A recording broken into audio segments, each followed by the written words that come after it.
దివ్యవాణి TV ప్రేక్షకులందరికీ శుభోదయం. యేసుక్రీస్తు పరిశుద్ధ నామంలో ప్రియులారా, మీ అందరికీ స్వాగతం, సుస్వాగతం.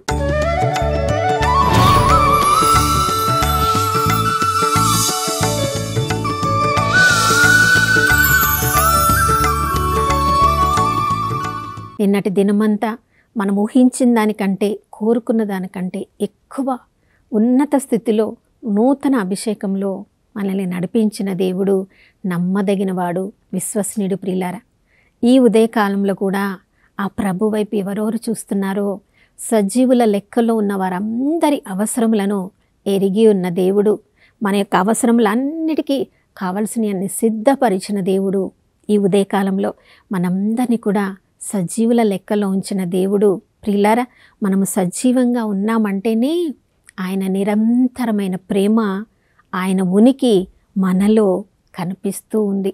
మన ఉనికిని మనం ప్రభువులో కలిగి ఉన్నాం ప్రియులారా. కాబట్టి ఈరోజు ఎలాంటి పరిస్థితి వస్తుందో, ఏది నేను ఎదుర్కోబోతున్నానో అనే భయములో, భీతిలో మనం ఉండకుండా ఉదయకాలమే ఈ రోజంతటి మన జీవితాన్ని, మన కుటుంబాన్ని ప్రభువునకు మనం అప్పగించినట్లయితే నమ్మదగిన దేవుడు, విశ్వసనీయుడు, ప్రభువులో ఆధ్యాత్మికంగా, శారీరకంగా, మానసికంగా ఐశ్వర్యములతో ఎలా జీవించాలో ఆ ప్రభువే మనల్ని నడిపించబోతున్నారు. ప్రభుకి సాక్షులంగా ఈరోజంతా జీవించుదాం. ప్రియులారా, యేసు ప్రభు నామానికి మనము సాక్షులంగా ఉండాలంటే మన జీవితంలో గొప్ప గొప్ప కార్యాలు జరిగితేనే, ప్రభు నామంలో మనం గొప్ప గొప్ప కార్యాలు చేస్తేనే, ఈ లోకంలో మనం గొప్ప గొప్పగా సాధించగలిగితేనే ప్రభు నామానికి సాక్ష్యంగా ఉండవచ్చు అని మనం అనుకుంటాం. ప్రియులారా, ఈ లోకంలో సృజింపబడినది అంతా కూడా దేవుని నామానికి సాక్ష్యంగా ఉండడానికే సృజింపబడింది. అది సృష్టి అయినా కావచ్చు, మన కుటుంబాలే కావచ్చు, ఈ లోకంలో అతి తక్కువగా చూడబడుతున్న వాళ్ళే కావచ్చు, ఈ లోకంలో ఊరు పేరు లేని వాళ్ళే కావచ్చు, ఎవరైనా కూడా ఒక ప్రత్యేక ఉద్దేశంతో దేవుని మహిమ కొరకు సృజింపబడిన సృష్టిలో భాగమే మనమందరం కూడా. చూడండి, ఎవరైనా దేవుని కృపలో మనం గొప్ప కార్యాలు చేయాలని మనకు ప్రార్థన చేసినప్పుడు, ఆ ప్రార్థనలు మనం విశ్వసించమన్నప్పుడు, మనము బయటికి వాళ్ళకు చెప్పకపోయినా మన హృదయంలో మనకు సందేహం కలుగుతుంది. నేను చేయగలనా? అది నా వల్ల సాధ్యమా? నాకు ఎక్కువ చదువు లేదు, నాకు ఎక్కువ ధనము లేదు, నాకు ఎక్కువ పేరు ప్రతిష్టలు లేదు, నా వల్ల ఏం సాధ్యమవుతుంది? నేనేదో సాధారణంగా ఈ లోకంలో జీవించి దాని తర్వాత ఈ లోకంలో గతించిపోతాను అని ప్రాణమున్న మనమే అలా మాట్లాడుతున్నప్పుడు, ప్రియులారా, లోకంలో దేవుడు ఒక్కొక్క పట్టణానికి, ఒక్కొక్క ప్రాంతానికి కూడా తన చిత్తాన్ని నెరవేర్చడానికి ప్రత్యేకంగా ఎన్నుకున్నాడు. ప్రపంచ పటంలో మనము ఇశ్రాయేలు దేశాన్ని చూసినప్పుడు అతి చిన్న దేశంగా మనము అక్కడ గమనిస్తూ ఉన్నాం.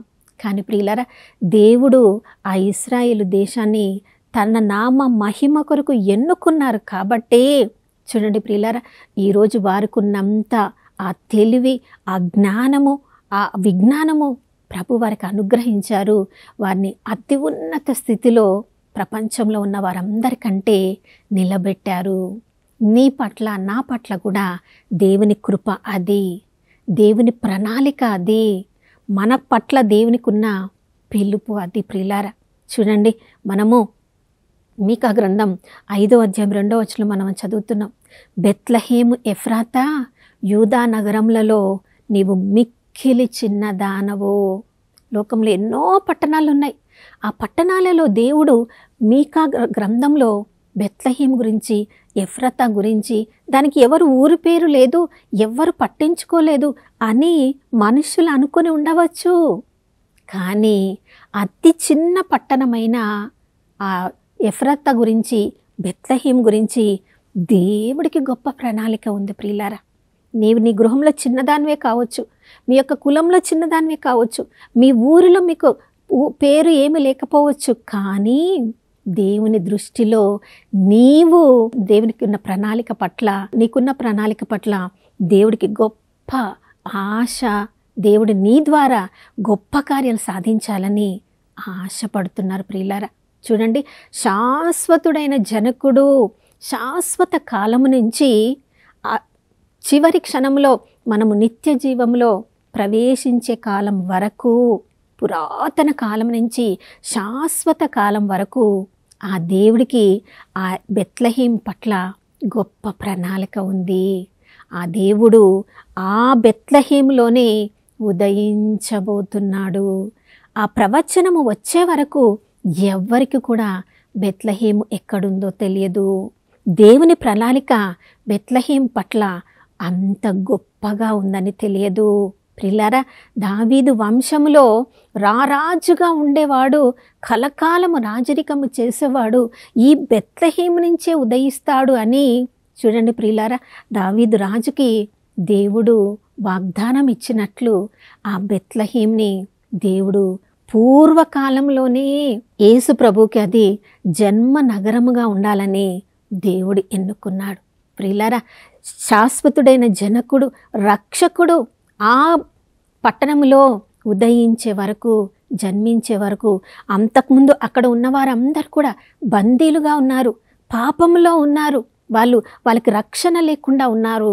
కానీ రక్షకుడైన శిశువు బెత్లెహేంలో జన్మించిన తర్వాత వారికి ఉన్న బంధనాలన్నీ కూడా ప్రభువు చిందిన పరిశుద్ధ రక్తం ద్వారా త్రెంచివేయబడ్డాయి. ప్రియులారా, చూడండి, దావీదు రాజును దేవుడు ఎన్నుకోవడానికి కూడా బెత్లెహేమునే ఉపయోగించుకున్నాడు.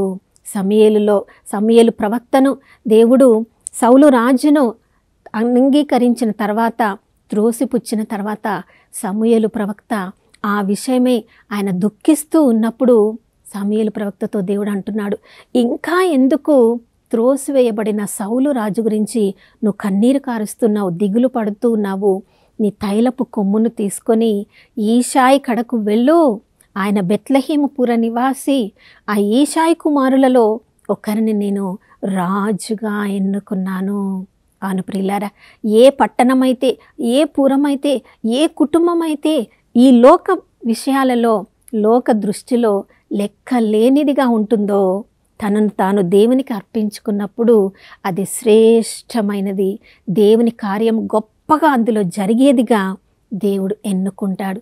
ఈషాయి కుమారులలో గొప్పగా ఉన్నవాళ్ళు, సైనికులుగా ఉన్నవాళ్ళు, వారందరినీ దేవుడు తృణీకరించి, చూడండి, గొర్రెలు మేపుకుంటూ ఉన్నప్పుడు, ఆ మందను మేపుతూ ఉన్నప్పుడు తన దృష్టిని మాత్రము సృష్టికర్త మీద ఉంచిన ఆ సృష్టికర్తను తన కీర్తనలతో స్తుతిస్తూ ఆరాధిస్తూ ప్రభువులో ఆనందిస్తున్న ఆ దావీదును, చిన్న బాలుని ఆ బెత్లెహేము పురము నుంచే దేవుడు ఎన్నుకున్నాడు. నా ప్రియ సహోదర సహోదరి, మనందరి జీవితంలో కూడా ఎప్పుడో ఎవరో మనల్ని త్రోసివేస్తారు, ఎప్పుడో మనల్ని తృణీకరిస్తారు, మనము దేనికి పనికివారంగా అనుకుంటారు. కొన్నిసార్లు మన కుటుంబ సభ్యులు కూడా మన వల్ల ఏం ఉపయోగం లేదు అని అనుకుంటారు ప్రియులారా. కానీ దేవుని దృష్టిలో నీవు నేను ఎన్నుకొనబడిన వారము. మనల్ని మనము దేవునికి ఇష్టమైన వారంగా మనల్ని జీవింప చేసుకుంటే ఈ లోకానికి చెందినది ఏది కూడా మన జీవితంలో లేకుండా ప్రతి క్షణము ఆ ప్రభువునకు మనము ప్రీతికరమైన జీవితాలను జీవించగలిగితే, చూడండి, దావీదును ఎన్నుకున్న దేవుడు నా హృదయానుసారుడిగా అతనికి అంత గొప్ప బిరుదునిచ్చిన దేవుడు ఆ దావీదు వంశంలోనే దేవుడు తన యొక్క ఏకైక కుమారునికి జన్మనిచ్చారు. ప్రియులారా, అంతకుముందు ఇంకా మరి బెత్లెహేము, ఎఫ్రాతా గురించి మనం చదువుతున్నప్పుడు ఆదికాండం 35-36 అధ్యాయాల్లో మనం చదువుతున్నాము. ఆ యాకోబు తన బిడ్డలను తీసుకొని ఒక ప్రదేశం నుంచి మరొక ప్రదేశానికి బాటసారులుగా గుడారాలు వేసుకుంటూ ఒక స్థలం నుంచి వారు ఇంకో స్థలానికి, ఏసావు నుంచి దూరంగా భయంగా వాళ్ళు జీవిస్తూ, అలాంటి పరిస్థితులలో చూడండి, ఆ దీనాకి వచ్చిన ఆ సమస్య వలన తన అన్నలు ఎక్కడికి వెళ్ళినా వాళ్ళు కలిగిస్తున్న ఆ పరిస్థితులను బట్టి, భయానక స్థితిగతులను బట్టి యాకోబు ఇక్కడికి అక్కడికి తన కుటుంబాలను తీసుకొని పరిగెడుతూ ఉన్నప్పుడు, ఒకవైపు ఏసావు నుంచి తప్పించుకొని పరిగెడుతున్నాడు, మరొక వైపు తన యొక్క కుమారులు ఆ చుట్టుప్రక్కల వాళ్ళతో గొడవలు చేసుకుంటూ అలాంటి పరిస్థితుల్లో ఉన్నప్పుడు ప్రియులారా, దేవుడు తనని మరొక ప్రాంతానికి నడిపిస్తూ ఉన్నాడు. తన యొక్క భార్య ఆమె గర్భవతిగా ఉన్నప్పుడు, నిండు చూలాలుగా ఉంటున్నప్పుడు చూడండి, ఎఫ్రాతా బెత్లెహేము దగ్గరికి వాళ్ళు ఆ స్థలములో అక్కడ నివాసం చేస్తున్నప్పుడు రాహేలు ఆ ప్రసవ నొప్పులు భరించలేక ఆ ఎఫ్రాతా మార్గంలో ఆ దగ్గర ప్రాంతంలో ఆమె ప్రసవం జరుగుతూ ఉన్నప్పుడు తనకి దుఃఖానికి కారకుడైన ఆ కుమారునికి జన్మనిచ్చి ఆ కుమారునికి బెనోని అని పేరు పెట్టింది. చూడండి ప్రియులారా, మనుషులు తమ పరిస్థితులు ఎలా ఉన్నాయో చూసుకొని మనకి రకరకాల పేర్లు పెడుతూ ఉండవచ్చు. ఏ తల్లి అయినా ప్రసవం జరిగేటప్పుడు ఆ ప్రసవ వేదన అనుభవించాల్సిందే. కానీ ప్రతి తల్లి ఆ ప్రసవ వేదన ముగిసిన తర్వాత తనకి జన్మించిన కుమారుని చూసుకొని తన యొక్క నొప్పి వేదన అంతా కూడా మర్చిపోయి ఆ కుమారిలో ఆనందిస్తుంది. కానీ ఆమెకు జరిగిన పరిస్థితి వలన తను మరణించబోయే స్థితిలో ఉన్నప్పుడు ఆ స్థితిలో తన కుమారుణ్ణి దీవించి ఉండాల్సింది. కానీ తన దృష్టి తను పడుతున్న వేదన, బాధ, నొప్పుల మీదనే ఆమె పెట్టింది. కాబట్టి ఆ కుమారుని దీవించకుండా నా దుఃఖానికి కారకుడైన కుమారుడు కాబట్టి అని బెనోని అని పేరు పెట్టింది. ప్రియులారా, మనందరి జీవితంలో కూడా మన వల్ల ఎవరికైనా కష్టం వచ్చింది, నష్టం వచ్చింది అనుకున్నప్పుడు మనల్ని రకరకాల పేర్లతో పిలుస్తూ ఉండవచ్చు.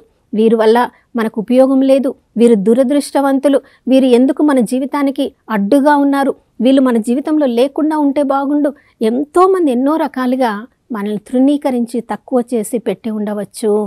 కానీ తల్లి బెనోని అని పేరు పెట్టినా కూడా తండ్రి అని యాకోబు ఆ కుమారుణ్ణి తన చేతిలోనికి తీసుకొని అదృష్టవంతుడైన కుమారుడు, ఈయన పేరు బెంజమిన్ అని పెడుతున్నాడు. ప్రియులారా, చూడండి, దేవుని చిత్తంలో, దేవుని దృష్టిలో మనమందరం కూడా అదృష్టవంతులం.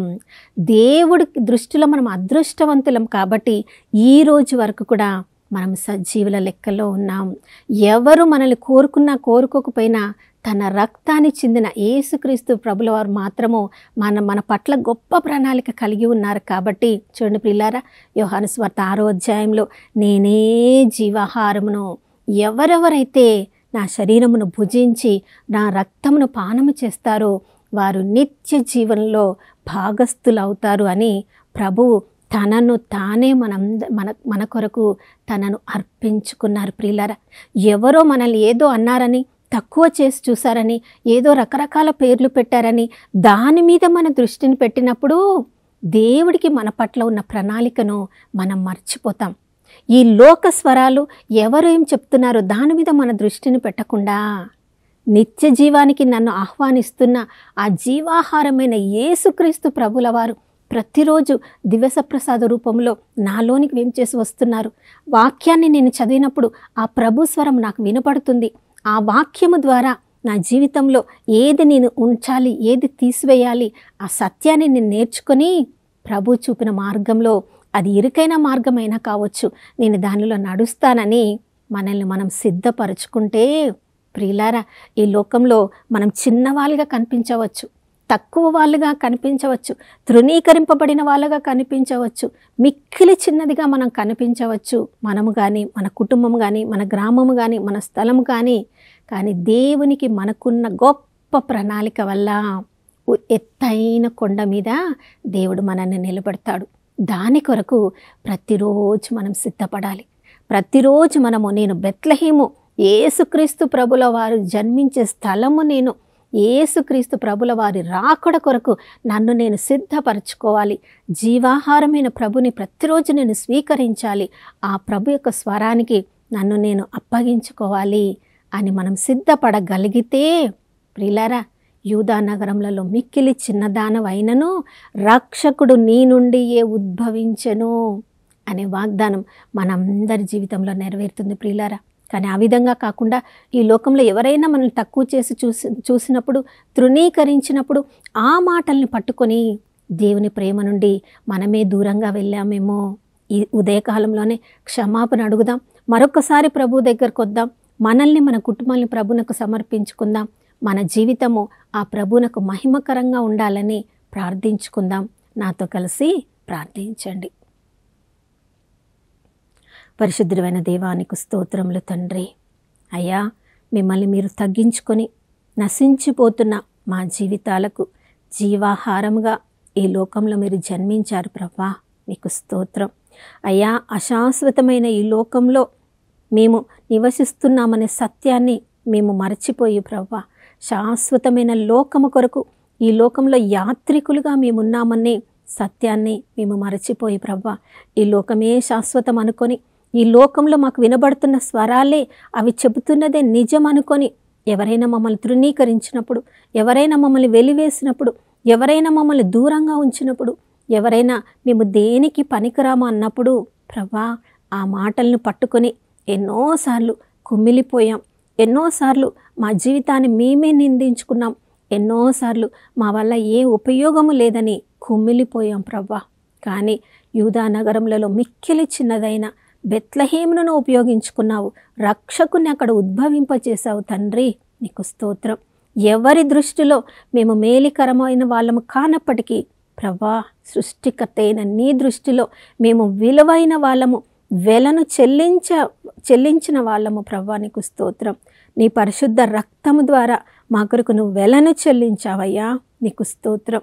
అయ్యా, ఎప్పుడెప్పుడు మేము తక్కువగా చూడబడినప్పుడు మీరు చెల్లించిన పరిశుద్ధ రక్తం అనే వెలను మేము గుర్తు చేసుకొని ప్రభా, మాలో మీరు జీవిస్తున్నారు, మాలో నీలో మేము ఉనికిని కలిగి ఉన్నాము, మీ కొరకు మేము సృజింపబడినాము, మీ కొరకు మేము జీవించాలి, మీ కొరకు మేము మరణించాలి అనే సత్యంలో ప్రతిరోజు మేము జీవింప మాకు కృపను అనుగ్రహించమని యేసయ్య పరిశుద్ధ నామంలో అడిగి వేడుకొనుచున్నాం తండ్రి, ఆమేన్. అవును ప్రియులారా, ఎఫ్రాతా లాగా బెత్లెహేములాగా మనం చిన్న నగరమైనప్పటికీ, చిన్నవాళ్ళమైనప్పటికీ మన హృదయంలో ఆ రక్షకుడు జన్మించి జీవిస్తూ ఉన్నప్పుడు ఎంతోమందిని రక్షణ అనే దుర్గంలోనికి మనము నడిపించవచ్చు. వారి ఆత్మలకు నిత్య జీవాన్ని ప్రసాదించే మార్గాన్ని మనం చూపించవచ్చు. ఆ పిలుపులో ఈరోజంతా మనము జీవించుదాం. మరొక నూతన శుభోదయంలో మనం అందరం కలుసుకునే వరకు దివ్యవాణి టీవీని వీక్షిస్తూ ఉందాం. ఇమ్మానుయేలు, దేవుడు మనతో ఉన్నారు.